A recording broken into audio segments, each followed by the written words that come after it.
Assalamualaikum sahabat. Sahabat, mai kita buat doh roti canai atau nak buat doh murtabak. Mula-mula kita tuang air lebih kurang setengah liter. Jangan tuang habis tau. Susu pekat. Ni lebih kurang 10 cemca.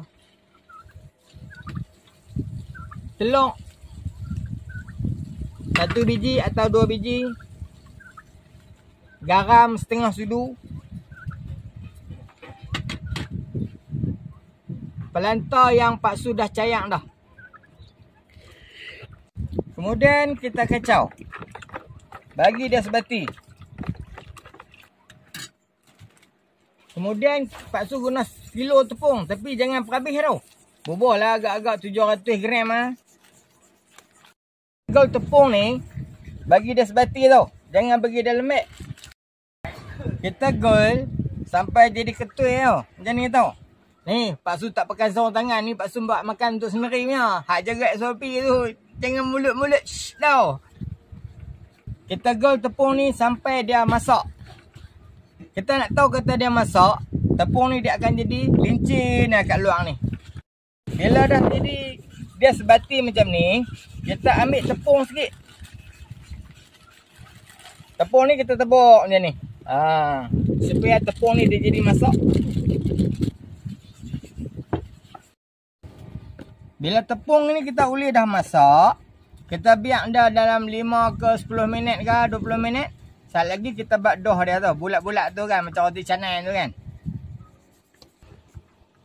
Kita sapu pelanta dekat tempat untuk kita nak buh doh yang bila kita buat bulat nanti. Supaya dia tak melekat.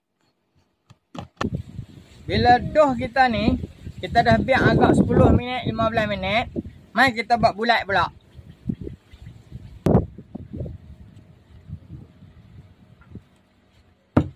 Kemudian doh ni kita kena buh pelanta.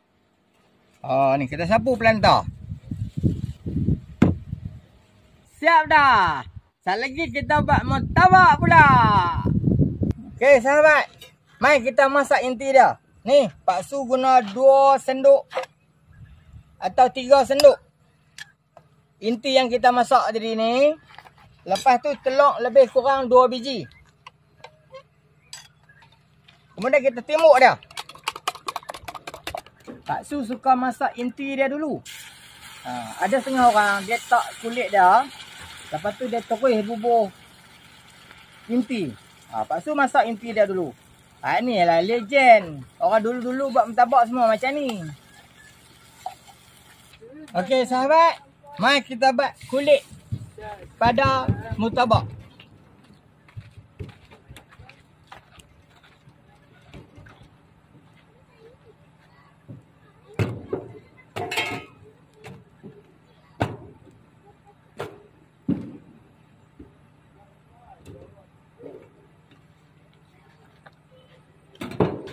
Kita lipat dah.